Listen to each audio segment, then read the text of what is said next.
Standing in the living room of my longtime friends, Kyle and Jennifer, I felt a weight in the air so heavy it was almost suffocating, like the dense fog that blankets San Francisco in the early morning. It wasn't supposed to be like this. Not with them. Not after all the years of friendship, vacations, and memories we shared. You'd think familiarity would breed comfort. Instead, it only magnified the betrayal. Let me back up. I'm Greg. Kyle and I met during our freshman year of college.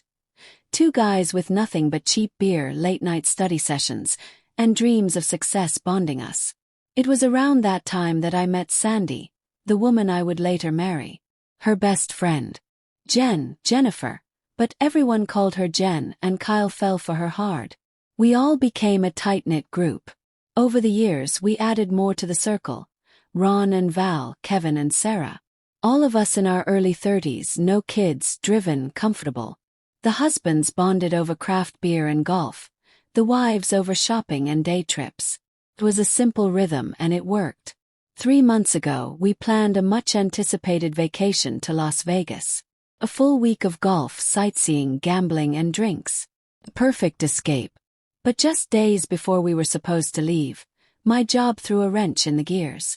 I work for a tech company that develops and maintains power grid software across the globe.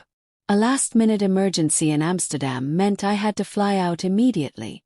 Sandy was furious. Not the first time either. She hated my job's demands, even though it paid extremely well and came with generous stock bonuses. I tried to explain that our future, early retirement, stability, freedom, was being built with every sacrifice. She didn't care. She told me she'd go on the trip without me. And she did.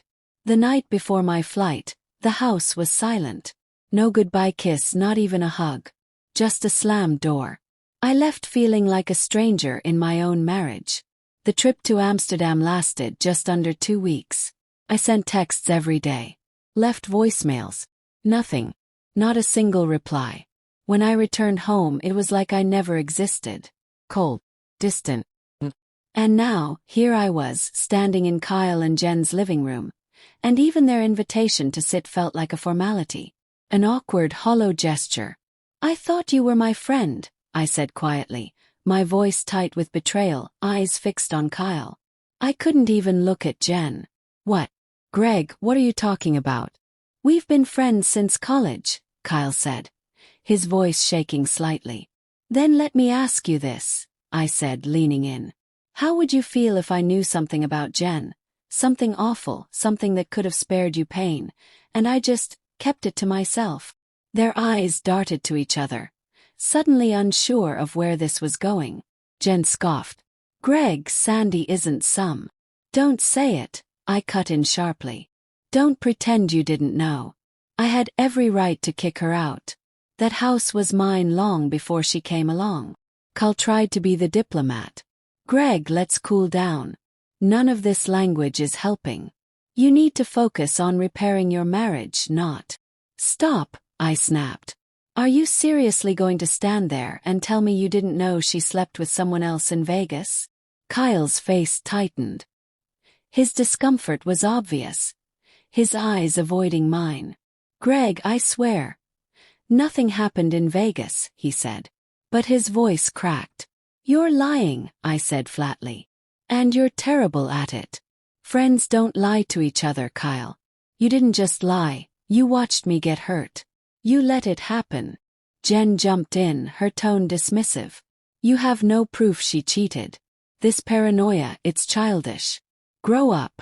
I pulled a folded piece of paper from my jacket pocket and held it up. "This says otherwise," I said quietly. "This is all the proof I need. It's also proof that you and everyone else were in on it. Proof that I've been lied to. Betrayed." Kyle leaned forward, trying to read the paper. "What is that?" he asked. "It's from my doctor," I said. "Lab results. I tested positive for herpes, something I got from my wife. And if you had warned me, if you had given me even a hint that something had happened, I could have protected myself. But no. I had to find out this way."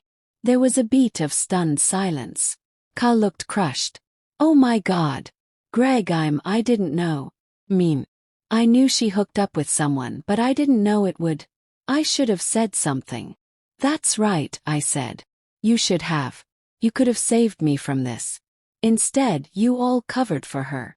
Jen's face hardened. If you keep this up, Sandy will make your life hell. I laughed bitterly. Oh, Jen. You really are something. You helped her cheat. You lied for her. And now you're threatening me. She crossed her arms. You still haven't shown anything that proves who she slept with. I don't care who it was. I care that she did, and you all helped cover it up. Kyle finally turned to Jen with fire in his eyes. He's right. We should have told him. You and Sandy convinced me to stay quiet, but that was a mistake. Shut up, Kyle, Jen hissed, refusing to meet my eyes. I stood up. You tell Sandy she'll never see me again. And the same goes for both of you. Friends like you. I don't need them. Epilogue. The company in Amsterdam had been impressed. They made me an offer I couldn't refuse. I quit my old job but kept my shares, my golden parachute. I left behind my house, my marriage, and that whole rotten circle of betrayal. I never spoke to Sandy, Kyle, or Jen again. I didn't have to. Word got around. 3 out of the 4 couples in our group split up within months. Turns out secrets don't sit well once they start unraveling. After I got my test results, I went straight to Sarah, Kevin's wife. She broke down in tears the moment I confronted her. She told me everything. The hookups, the plan to keep me in the dark, the guilt that gnawed at her every day. Sarah and I kept in touch. Time zones made email easier. She updated me occasionally. Kyle and Jen were falling apart. Kyle blamed her for destroying a decades-long friendship. And he was right. When you protect the guilty, you become one of them. One day, Sarah asked me why I never tried to talk to Sandy. Why I didn't try to understand. I told her the truth. I already did understand. Sandy was angry that my work got in the way of our trip. She wanted to punish me like a spoiled child throwing a tantrum. Her punishment was sleeping with another man. Maybe more. But she never imagined there'd be consequences. Now, I'm living in Amsterdam with a woman who knows everything about my past and accepts me completely. Thanks to medication and protection, we share a healthy sex life. But I'll never know what it's like to be with her unguarded, because of Sandy's recklessness. She has 2 beautiful kids, and I've become a father figure to them.